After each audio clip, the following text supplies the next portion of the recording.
আমরা হয়তো জানি না কিভাবে আইফোনে প্রক্সি বা ভিপিএন কানেক্ট করতে হয়।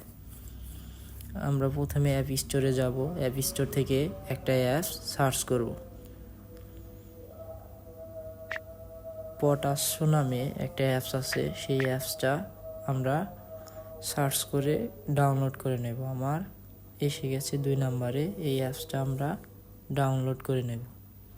ডাউনলোড হয়ে গেছে, অ্যাপসটা আমি ওপেন করব। ওপেন করার পর অ্যাড সার্ভার এখানে ক্লিক করে ম্যানুয়াল ইনপুটে যাব।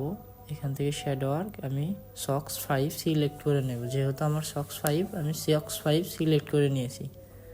আইপিটা আগে কপি করা ছিল, পেস্ট করে দিলাম। পোস্টাল কোডটা বসিয়ে দেব, ওটা একটু কেটে দেব পোস্টাল কোডটা।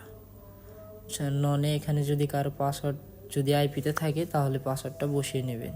আমার পাসওয়ার্ড ছিল রিয়েল প্রক্সির, তার জন্য পাসওয়ার্ড ছিল, পাসওয়ার্ডটা বসিয়ে নিয়েছি। পাসওয়ার্ড বসানোর পর টিক মার্কে উপরে ক্লিক করে দেবেন।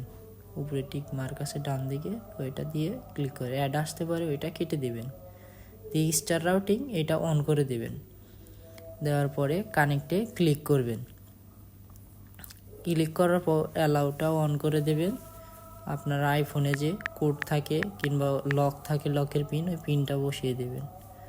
দেওয়া শেষ হয়ে গেছে। এখন আমি আইপিটা এখন চেক করে নেব। সাফারিতে ঢুকলাম, ওনার ডট নেট লিখে সার্চ দেব এবং আইপিটা চেক দেব আর কি।